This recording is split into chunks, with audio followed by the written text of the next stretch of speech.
Hello, everyone. I am the Comics Kid 2099, and I am one half of the podcast Boys. Joining me is my partner in crime, Connor Nielsen. Connor, how are you doing today? I'm doing pretty well today. Yourself? I'm doing fantastic, and today we are going to be talking about an episode of Twin Peaks Season 2. I don't remember the number of this season or the name of this episode. Connor, what episode are we talking about today?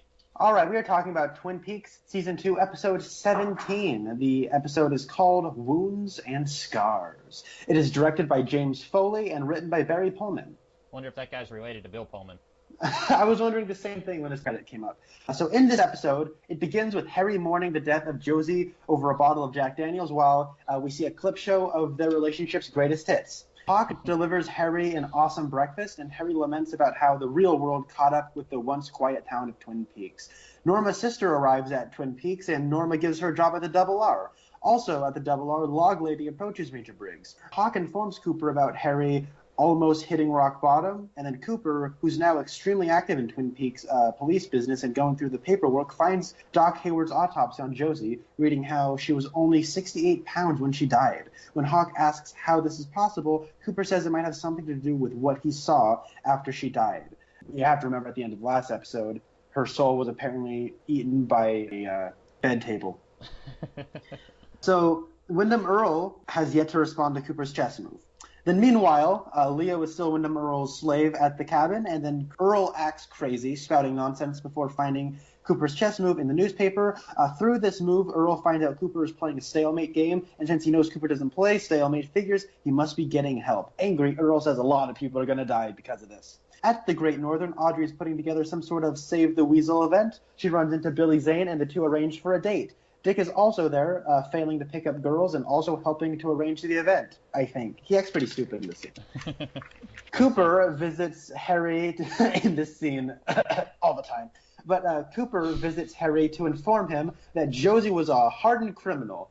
Harry, not wanting to hear this, yells at Cooper to go! A woman named Jones, who claims to be Mr. Eckert's assistant, visits Catherine to bring Thomas Eckert's body back to Hong Kong. When Catherine pulls a gun on Jones, she reveals she came to give Catherine a gift. Jones leaves Catherine with a black box. An old classmate of Doc Hayward visits the Hayward household while only Donna is home. The two visit for a moment, and the man leaves Donna with a gift for her father. Pete, hard at work at the police station with many chessboards, tells Cooper it's impossible to play a stalemate without losing a few pieces. Cooper tells Pete to do his best to only sacrifice pawns. Earl wants royalty. The Log Lady and Major Briggs roll on into the police station, and then the Log Lady says her log noticed the 3 triangle mark on Major Briggs' neck, and then the mark that Major Briggs didn't even know he had. At the Double R, and then of course they notice that at the Double R. The Log Lady tells Cooper to look at the back of her leg where she has a mark similar to Major Briggs's, only in the way that it's small and reddish, but hers resembles like a mountain pass. She tells the story of how she got it when she was 10 years old. I think she said she was 7 or 10. I think it was 10. She went hiking in the woods, and when she got back home, she discovered she'd been missing for a day, and then all she could remember was a white light and the call of an owl. All 3 of them remember this, the white light and the call of the owl. And the only other time Log Lady remembers experiencing something like this was when her husband died. On Audrey and Billy Zane's picnic date, he sings her a song, and then she says how there's no man in her life anymore. Poor Cooper. When Doc Hayward and his wife come home, Donna says that Dr. Craig visited and gives her dad the gift that he left for him. Startled, Doc Hayward reveals that Craig was his college roommate, and he died via drowning while the two went rafting on the Snake River. Then Doc opens the present. He finds out that it's a chess piece with Wyndham Earl's chess move response to Cooper. Bum, bum, bum! It was Wyndham Earl the whole time! So Doc Hayward leaves to tell Cooper. The phone number Earl left directs to a cemetery, of all things. Bum, bum, bum. So then Dr. Jacoby facilitates Ed and Nadine's breakup. When it's revealed that Nadine is actually getting divorced, she realizes she can't see out of her left eye. Back at the Hayward house, Donna peeks to see her mother answer the door. Ben Horn comes into the house and then whispers something into her mother's ear as he caresses her mother's hand. At the Double R, Norma and Shelley talk about a flyer for the Miss Twin Peaks pageant. Norma says Shelley should go out for it, but Shelley says no. Wyndham Earl, in a biker disguise, says she should. Cooper enters and meets Annie and is obviously interested in Heather Graham. So then Hawk walks on in and tells Cooper to go to the bookhouse because there's trouble. Meanwhile, back at the book house, Harry has trashed up the place, and Cooper arrives. Harry starts lamenting about how he loved her, how he wishes he would have taken her away, how she didn't have to die, etc., etc. Cooper hugs Harry, and Harry calms down. When they get him to bed, Cooper and Hawk talk about how Josie really put a number on Harry. So then Mike and Nadine check into the Great Northern as, I think they say, the Dinkmans. And then the Stop Ghostwood event is held, which is a fashion show, apparently. Catherine confronts Ben at this charity event, who contends to be a changed man, and then Dick is bitten by the pine weasel, sending the crowd into a panic. In the pandemonium, Billy Zane and Audrey kiss. Aww.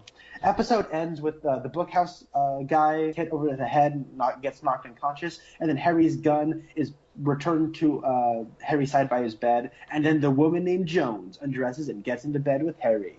Bang, chicka, wow, wow, episode ends. What did you think of this episode, Comics Kid? I liked some things about it. This is another one of those episodes where after a really wham episode, we kind of take things slow for a little bit, and we're kind of reestablishing some of the status quo. We're reminding audiences of some of the subplots, but mostly it's a slow episode, and in the past, I've really enjoyed that. The episode that started with Leland Palmer's wake, I really liked that episode because we had this huge, very eventful episode, and then we slow things down a little bit, and we get to see how the town reacts to this event. We get to see them interacting with each other. I really love that episode. I don't like this one as much.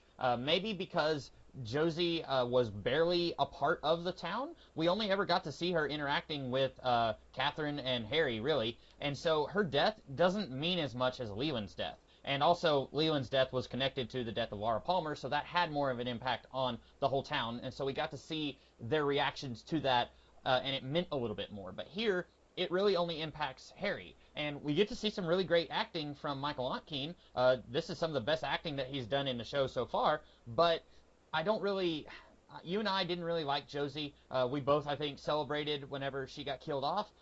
So at this point, I'm kind of just ready for Harry to get back on the horse and get back into the swing of things. And even though I understand that it's necessary to have an episode where he mourns her, I'm kind of hoping that it doesn't last more than an episode. This is one of those things where on any other TV show, once a character dies, you would expect them to do an episode where characters mourn that character, but just for one episode. Like, we'll take an entire episode for the mourning process, and then we're going to move on. And I'm really hoping, now that Harry has kind of cried into Cooper's bosom, hopefully he'll be a little bit more the old Harry after that. I agree. When you say a wham episode, I thought, well, nothing really happened last episode. And then I remembered as you were talking, oh yeah, Josie died. But then I thought, who cares? It was Josie. Yeah. The thing is, outside of the last 2 minutes of last episode, there was nothing particularly big about last episode. So this really just kind of felt more of the same that we've had for the last 2 or 3 episodes. Yeah. The series, like, I like the aesthetic of Twin Peaks. I like these characters. I just wish we'd get onto this more. I wish we'd do something more interesting on the plot with these characters. They're trying to place all of these characters into some kind of a story and give them their own little subplots.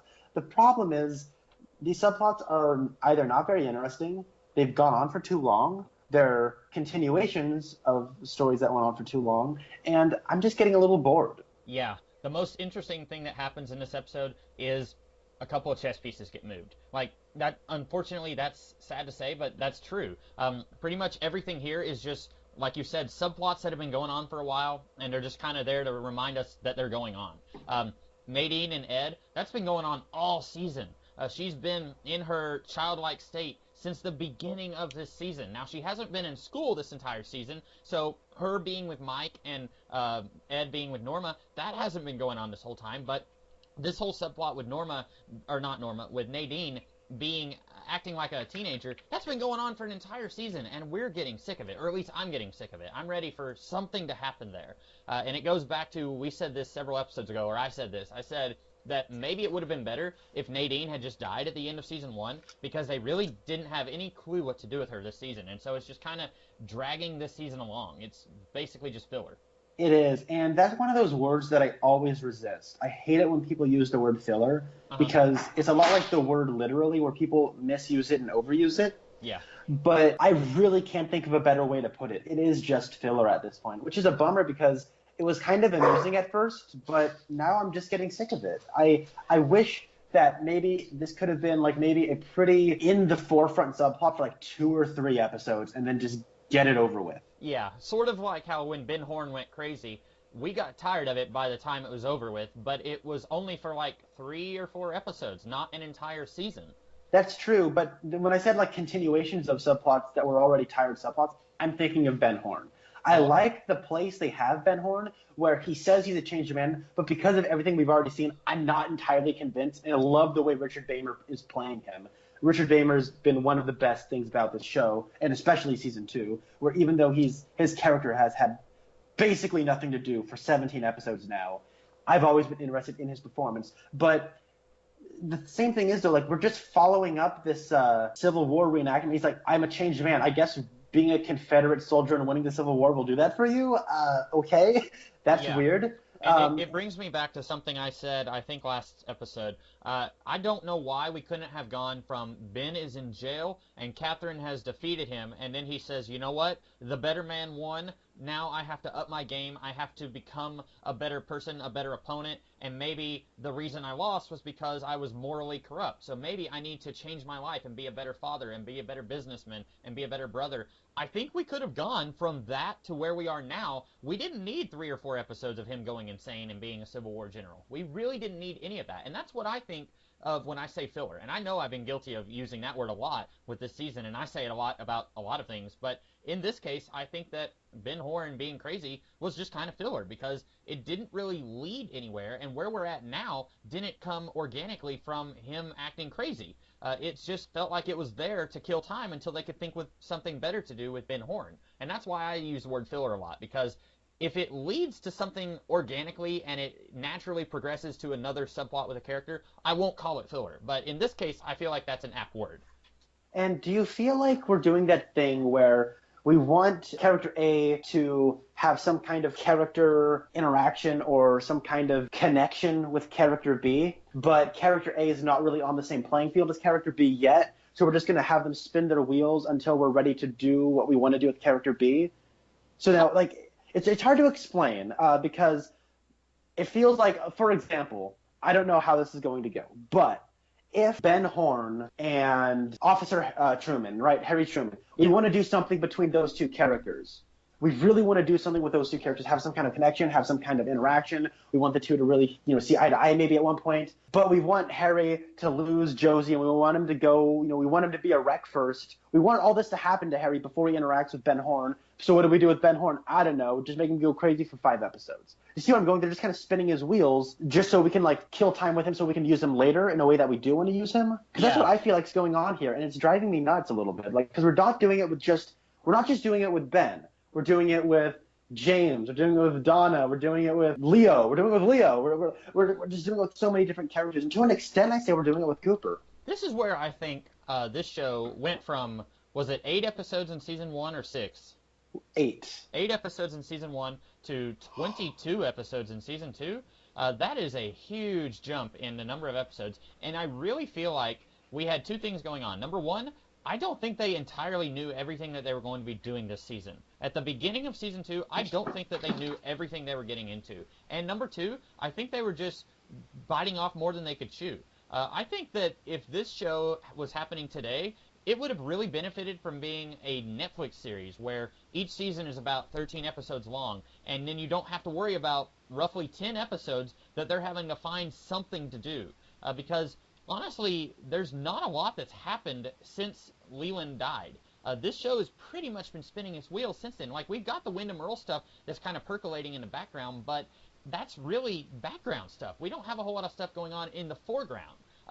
Cooper suddenly being basically the sheriff of the town, that should be interesting, but we hardly get to see Cooper do anything. He gets Harry to calm down and cry a little bit, and then he meets Heather Graham. And that's basically it. I feel like this show should be doing more. We should be seeing more supernatural stuff. It doesn't even have to be connected to the Red Room or Bob. We should be seeing something that these characters are doing. I agree. What's his face? Cooper. He's more or less, he introduces himself to Heather Graham as local law enforcement. I went, oh, yeah, I guess he's a part of that now. Because he was deputized. But when you're yeah, he was deputized, but that's different from being a member of the force. That's different. And now he's, as you said, more or less the chief. when he was going through Interpol and all these other paperwork, I thought, oh, he's really a part of this community now, and I should feel like, oh my gosh, he's a part of this community now. This is awesome. But it more feels like I feel like they forgot to tell me something. Exactly. And when you talk about the Windom Earle stuff, you are right. It's all happening in the background, and it's supposed to be percolating. But I feel like the show's doing this thing where it's treating the background as the foreground. But there's not enough here because it's so decompressed, this whole thing with Windom Earle, that there's just not enough to have it in the foreground, because then it has to be in the background, but they don't really have anything else in the foreground, so many characters are just talking about the background that it feels like the foreground, and it's just, it's kind of messy right now. Yeah. I think you're right. It should feel like a huge deal that Cooper is now firmly entrenched in Twin Peaks. I get the feeling that if the FBI called him today and said, you're no longer suspended, you're back in the bureau, we need you to go to Spokane or whatever, I have a feeling Cooper would say no. I think that he has finally arrived. He has found his place that he is going to stay for the rest of his life. That should be a huge deal because we have seen him growing accustomed to this. He started off as an outsider, and now he's basically the sheriff. I like the idea of that being his journey, but it doesn't feel like a big deal. It feels like he's just, I'm just going through some paperwork, I'm reading up on Tibet. Like, he's not doing anything. And I know we're kind of just repeating ourselves. We sound like a broken record, but there's not a whole lot to say about that because the show, it doesn't feel like it has a whole lot to say about it. I would have liked to have seen a quiet moment with, the blum, blum, blum music, where he's just, sitting back and smiling, and we really get a sense that this character is content. And everything is there. Like, I feel like Kyle MacLachlan's really playing it that way. And then even stuff in the costume design, the clothes he's wearing. Like, he hasn't worn a suit in several episodes. And you're right. It doesn't feel like there has been a journey. And that's what's frustrating, because I feel like I watched the last 6 episodes, and Cooper was just in the background. He was subservient to somebody else's story, and then his story was lost in the mixture. But that somebody else's story wasn't there either. I feel I'm just watching things happen. I don't feel like I'm invested in any kind of a story, which is all right if it's like, this is where I'm really kind of struggling to say anything good, because I think there's some good stuff in this episode. It's very well directed. I really like a lot of the dialogue. The acting is there. The sound design is great. Like, everything is here, but there just isn't a story. And that's where I kind of feel like a lot of this back half of season 2 is feeling like a guilty pleasure, because I am liking it. It's Twin Peaks. I love the aesthetic. I love how well produced the show is. I like these characters. Sans, James, and Donna. All the stuff with the Cougar Lady, I genuinely hate.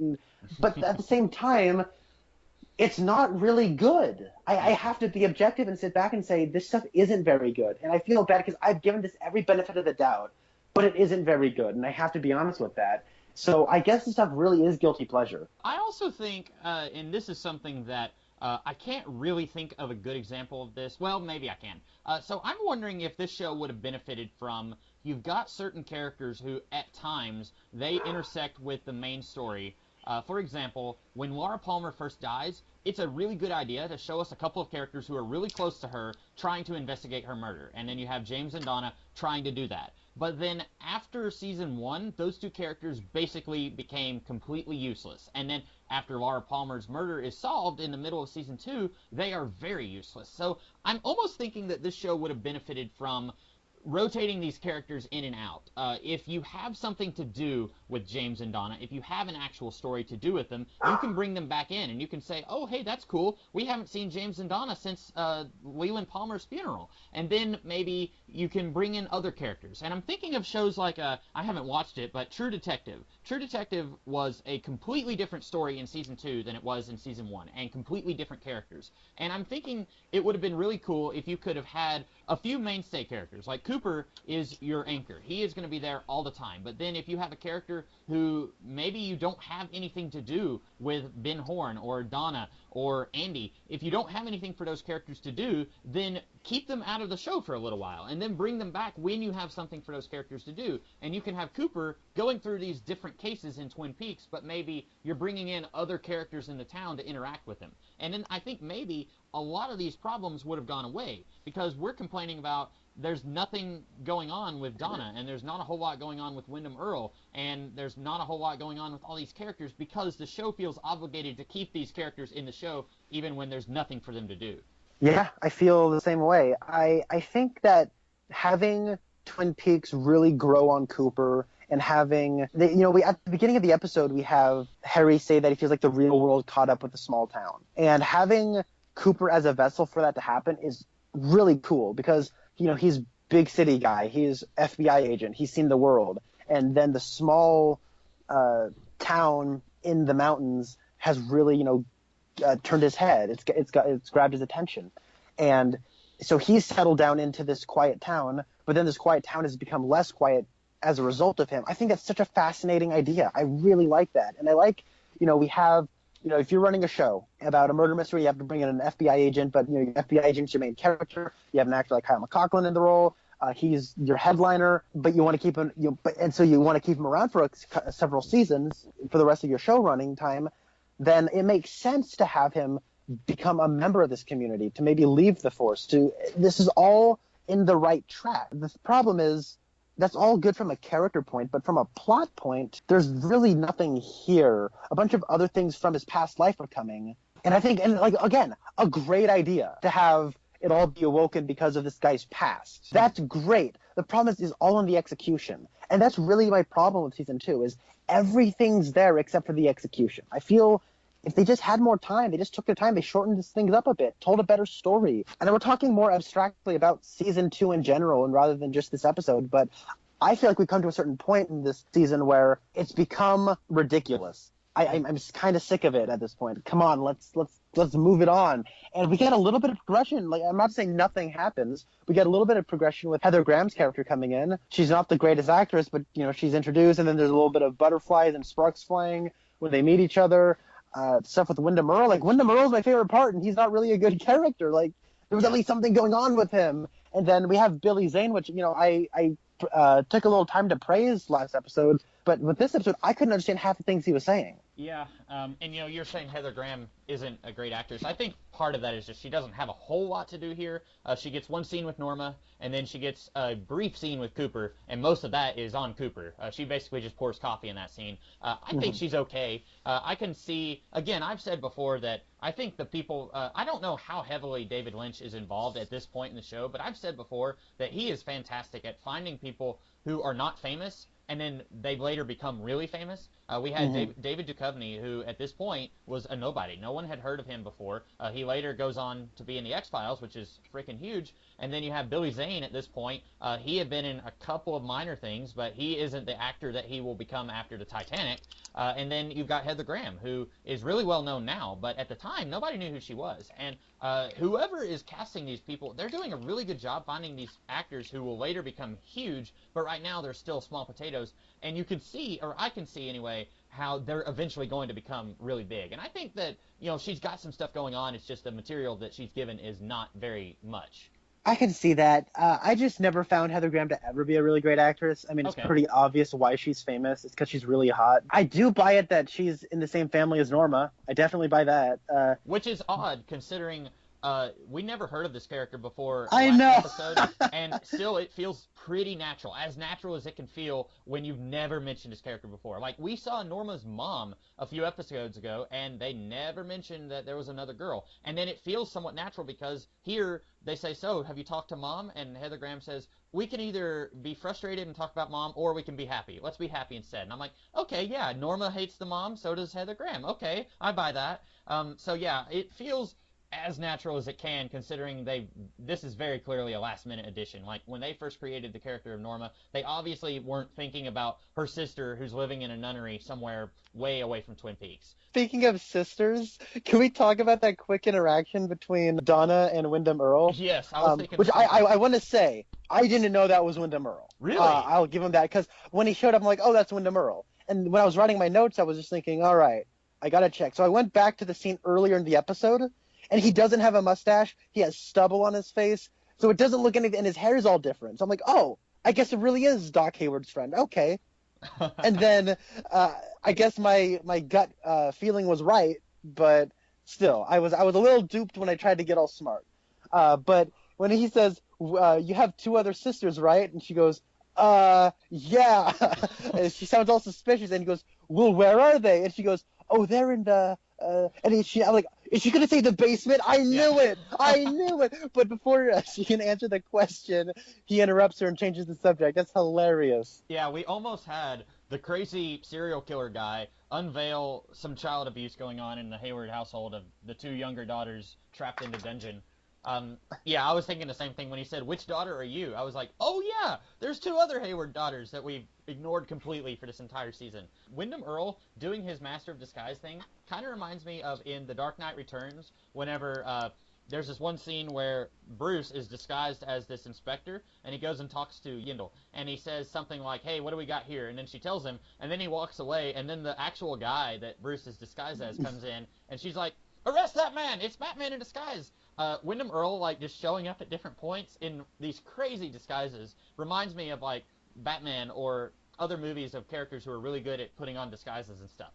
I cracked up when he's in the Double R and he's dressed up as the biker. I thought that was hilarious. He looks completely out of place. Like, it's so funny. It is, and I mean, we talk about Wyndham Earle and his lack of character, but man, this actor's really bringing his performance. He's very entertaining. He is very entertaining, and he's having fun, too, Yeah. and that makes it a lot of fun to watch. Yeah, it would be a world of difference if he was just kind of, this role, this character, this show has really gone to the dogs. I'll just, phone it in. It would make it so much more difficult to watch, but him having fun makes it more fun for us. You're right. What the heck is up with Thomas Eckhart stripping down and getting in bed with Harry, who's asleep? What's going on there? Oh, that was Thomas Eckhart? No, Thomas Eckhart's assistant. Okay. Jones. Yeah. Let's talk about this, because I was confused. So Harry hired Jones because he knew she worked for Catherine. So Catherine hired this chick and I'm thinking maybe Harry's behind Jones. I don't know. Maybe Harry was somehow related to Thomas Eckhart. I don't know. I don't know. Yeah, I don't know. I don't know if Harry had anything to do with Jones. Because we saw Jones a couple of episodes ago. We saw her whenever Thomas Eckhart first came to Twin Peaks. She was like his right-hand woman.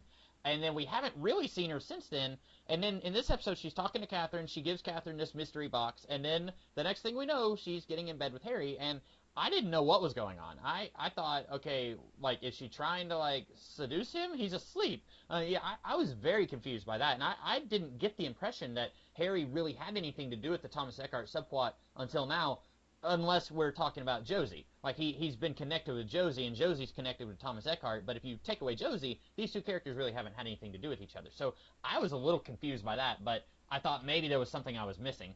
Yeah, it's a weird, I would say failed attempt to pull the rug out from under us. Yeah, because, definitely. And who was the guy she knocked out? Was that Shia LaBeouf? Because it kind of looked like Bobby Briggs. It did look like Bobby. I thought for a minute it was Bobby, and I was like, well, that's weird. Bobby hasn't been in this entire episode, and I didn't know he could read, and suddenly he's reading, and he's sitting in a chair like... But I think it's some guy who looks like Bobby from behind. It's not Shia LaBeouf, but I'm assuming it's just one of the Bookhouse boys we've never seen before. And I didn't know that they actually had a headquarters called the Bookhouse. I thought it was like inside police headquarters, like in the basement or whatever. So that was weird. I thought it was a secret thing. Yeah. That's weird. There's one question I had about this whole Jones thing, because I forgot she was even in this. And right. She doesn't do much, so it's hard she doesn't. I think that her scene with Catherine leads to some of the best Catherine lines. Uh-huh. Like, she loved Josie. Didn't we all? That was a great line, yeah. And then she has something later where, I'm trying to remember the line, but Catherine, once again, Piper Laurie is just really awesome. And I'm so glad we have her back for this season. And she isn't in some weird disguise. I really like the stuff we get with Pete. Like, Pete's funny. I like his whole chess thing. I like that him being a chess master. That was a little character reveal that was perfectly in character, and I totally bought. I think, speaking of Catherine, you remember a few episodes ago whenever Ben Horne was still crazy and she visited him and said that she wanted to continue this affair that they were having? Whatever happened to that? I don't know. And you know what? Speaking of that, thanks to you for reminding my question. Why was Ben Horne visiting Donna Hayward's mom? I was like, oh, is he the condolence guy? Did Doc Hayward just die off screen in an automobile accident? What's going on? And then I thought, wait, hold on. Is Ben Horne sleeping with Doc Hayward's wife? What? What's going on? Yeah, this is something that I know where it's leading. Unlike the Jones thing, I have no recollection of that at all. But from the last time I watched season 2, I do remember where this Ben Horn subplot is going. It's a little weird that they only seed it for about 10 seconds. I would think if you're going to introduce a new subplot, you'll need to give us enough so that we know what's going on, just enough to know kind of what's going on, but then not give us too much all at once. This gives us barely anything at all. We know that Ben Horn is visiting Donna's mom, but we don't know anything that's going on there, and Donna doesn't know yet. So I feel like they should have given us a little bit more on that subplot. Yeah, and I would have said make a better point to show that it is Ben Horn. For a second, like, holy crap, is that Leland? I thought he died. Wait, why is he here? Oh, that's Ben. Oh, okay. And I get that we're not supposed to hear what they're saying. I get that's the point, but make a better point to show that that is Ben Horn. Yeah, good point. Because he's kind of got his back and side to Donna. And I guess they're thinking if you can see his face, then he can see Donna.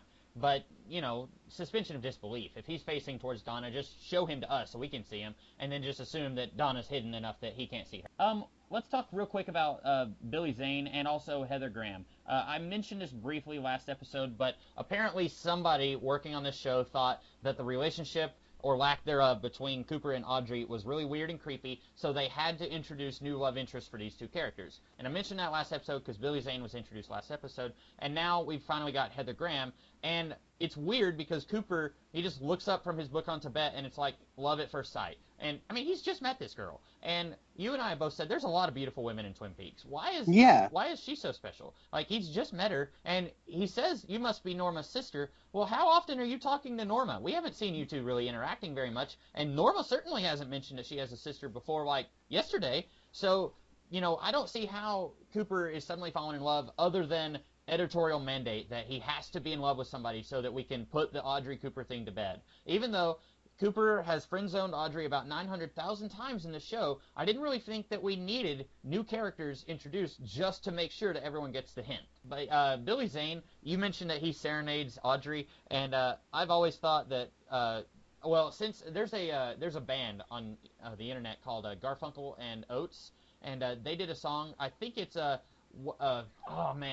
it's off the top of my head. I didn't write this down in my notes. It's something about where am I supposed to look when I'm being serenaded? And when I was watching this, and Billy Zane has just got his eyes dead set on Audrey while he's singing to her, and I was thinking, it is a little creepy. What are you supposed to do? Are you supposed to stare back? Or, that was something that came to me. But I think that Billy Zane and Heather Graham both, they're really doing the best that they can do. But it really does, especially, I guess maybe because I already knew about it. I had heard that these characters were introduced basically just to put to bed the whole Audrey Cooper thing.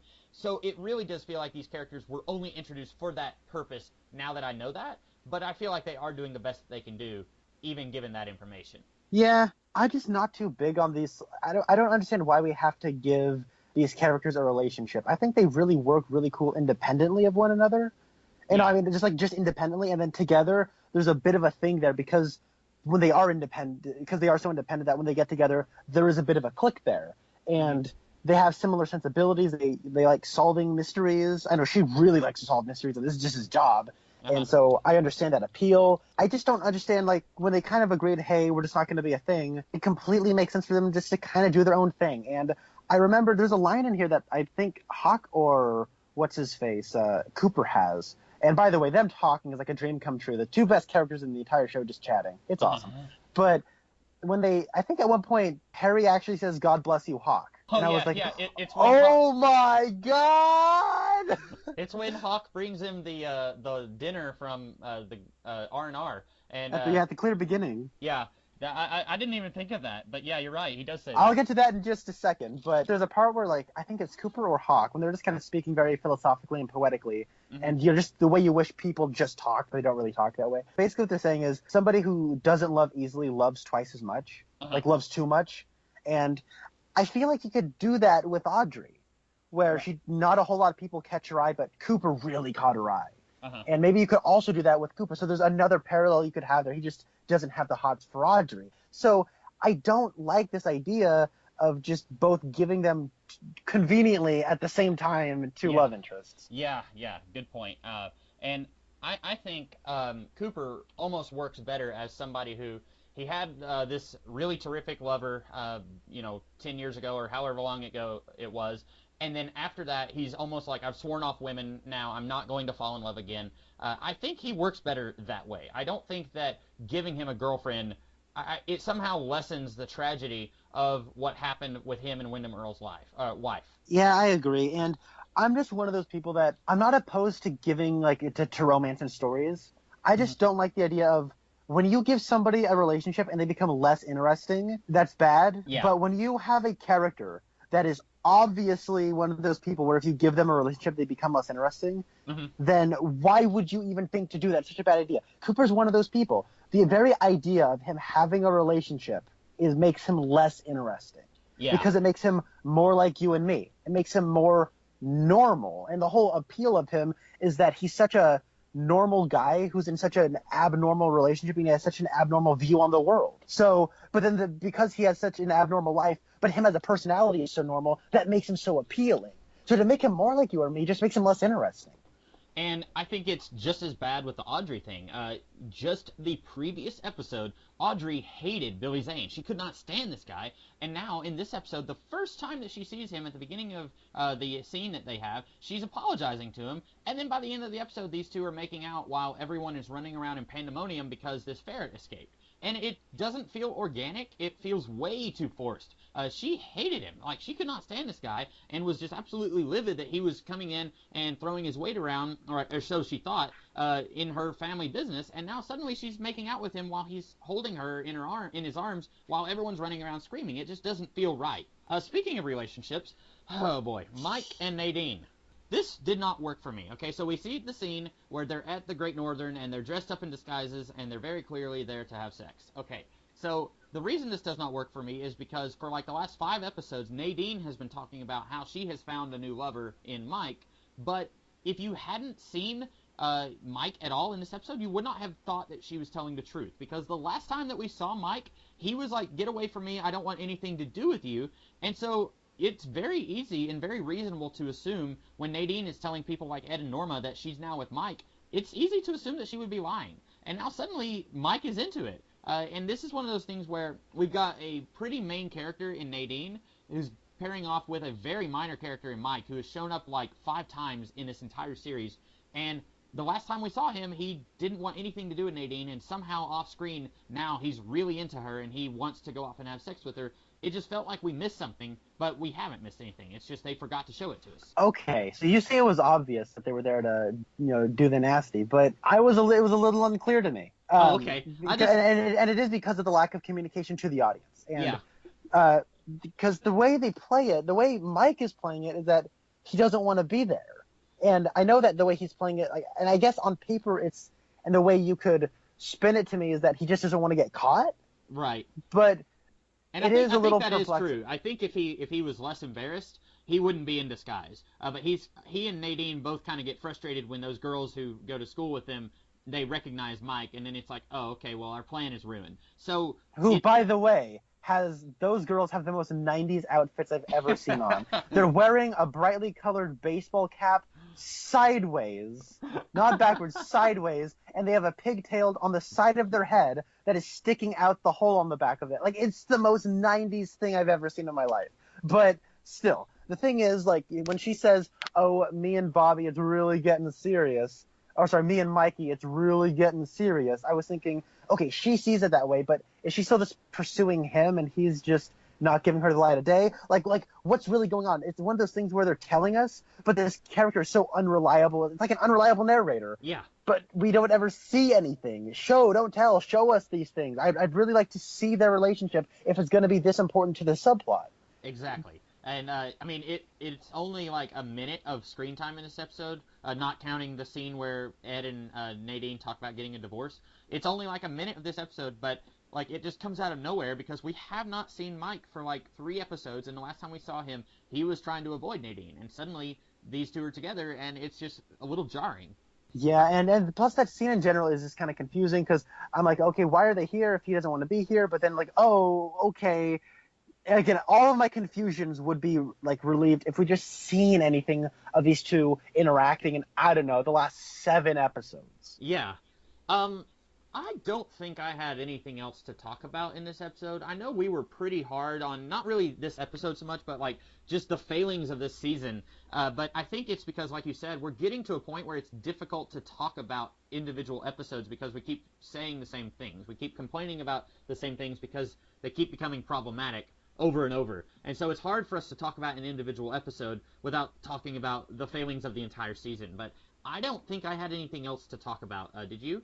No, in fact, you just talking brought up more topics than I would have been able to bring up. I wrote everything down, and I was struggling to find something to talk about.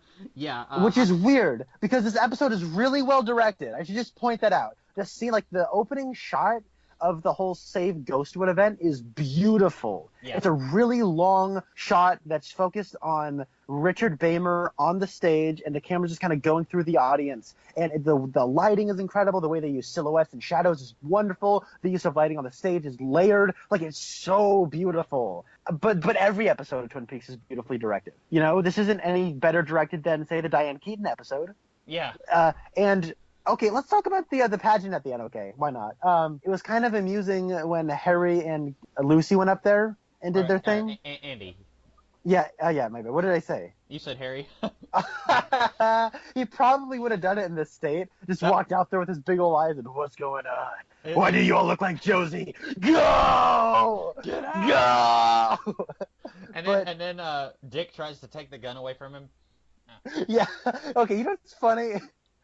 When they were showing the greatest hits of the Josie-Harry relationship, I just wanted just a quick shot of, I wasn't at the hotel, but I saw you there. The Hawk saw you there. Oh, I gotta go. The one that the one that I noticed was them about to do it on the floor. And yeah. I remember us pointing that out and saying, Pete is still here, guys. He could walk down at any minute, and you're right in the middle of everywhere. They pulled that shot, and I was like, oh, yeah, I forgot about that. Wouldn't it be funny if, like, somebody recut this, or, like, maybe me or you recut this, where it was, like, it's showing the scenes, but then it's just, like, using archival audio of the podcast boys us talking about this relationship. Oh, man. That'd be great. Yeah. So but then there's like the weird guy who has the ferret, and he comes on stage, and all the stuff with Dick is just kind of going back to pre-Little Nicky Dick, where he's not that funny anymore. He's just kind of annoying, and then he gets bit on the nose, and the whole elongated 3-minute scene with the ferret was so not funny. And the humor is just kind of like, oh, he's gonna bite his nose. Whoa, what? Like, and then everyone freaks out because a ferret got thrown onto a table. Yeah, and so somehow everybody's... And then, the woman gets on stage and screams into the microphone. I was going to say that exact same thing. She is in the back of the building. She comes into the room where the ferret is loose and starts screaming. It's like, you were safe back in that back building, in the back of the building. You didn't have to come out here and start screaming. But it feels like they said, okay, we want to end the episode with Audrey falling into Billy Zane's arms, and then they kiss. What is something that can push Audrey from the stage into Billy Zane's arms so they can do this? How about the ferret? Let's have this thing with the live ferret, and then it gets loose, and everyone starts running around screaming, and then that causes it. And it's like, oh, okay. So then, in order to do that, we have the ferret handler just acting really weird and obnoxious. He comes in earlier in the episode, and Audrey pairs him off with Dick Tremaine for some reason, and then I guess these two just hate each other and can't get along because whenever this guy is on stage, he starts making fun of Dick, saying like, oh, the ferret is attracted to cheap cologne. Here, kiss it, Dick. Kiss it, kiss it, kiss it. And then, so this guy is totally 100% responsible for this ferret probably getting trampled because he's trying to humiliate Dick in front of everybody. And I don't even understand why Dick is here. It goes back to this show does not have any idea what to do with characters once a story is finished. The whole thing with Little Nicky was amusing and funny. Now it's like, oh, we still have to do something with Dick Tremaine until they solve this whole pregnancy thing. Who's the baby's father? And by the way, we haven't had any mention of that in like 10 episodes. And then it's like, okay, so let's have Dick be the guy who's announcing this. Even though Dick, Lucy, and Andy, none of them have ever shown any interest in saving wildlife that's endangered. None of them have ever been interested in that sort of thing. And so they're all part of this because I guess these characters need something to do. And it's just weird. It is. One other thing is that I was wondering if Lucy was even still pregnant.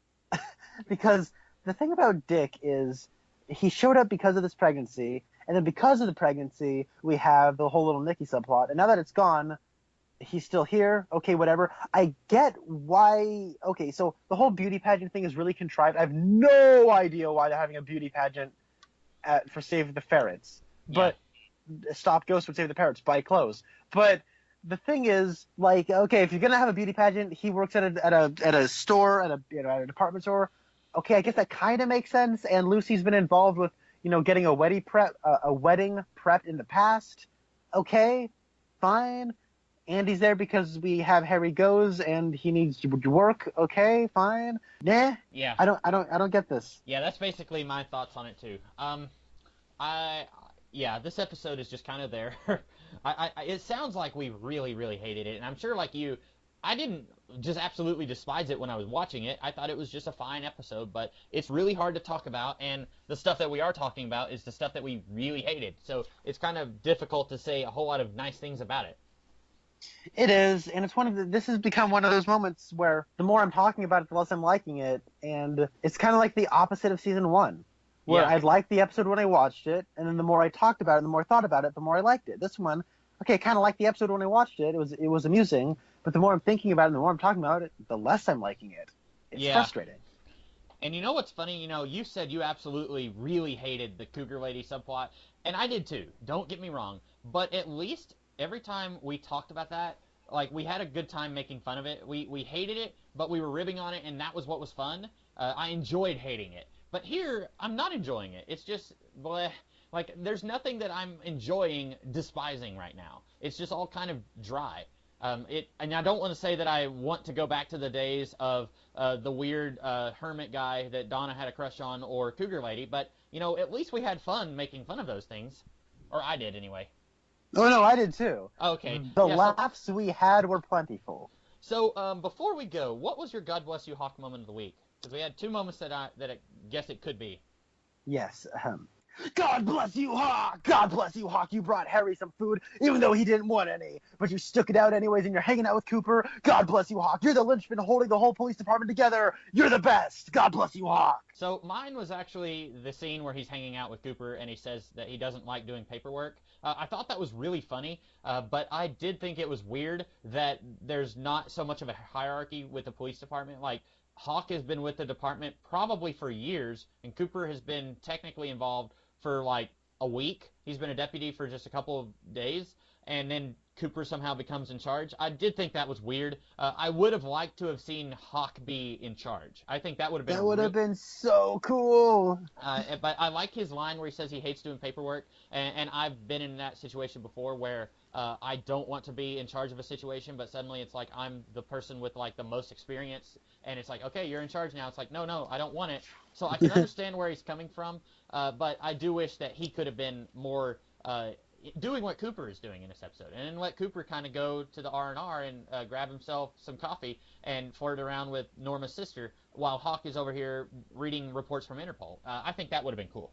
Yeah, I would have also liked to see, Hawk picking up chicks at the Double R and driving around on a motorcycle and just living. I miss you, Hawk. Like, while Cooper starts to try and establish his ground with Annie, then Hawk comes in and says, "You think he's cool? Wait till you see me." And then she falls. People just give me high fives all the time. Yeah, and then Cooper's over here like, "You cockblocked me. How dare you?" So I think that's about all that we had, right? Pretty much, yeah. It's a pretty blah episode. Yeah, hopefully we'll... and I know that this show gets back on track towards the end. It gets better. Right now we've got like 5 more episodes, and it feels like an eternity away. Like, it just feels like we're never going to get to the good stuff again. But we will be talking about the next episode next week. And in the meantime, I am the Comics Kid 2099. And I'm Connor Nielsen. And we'll see you guys later.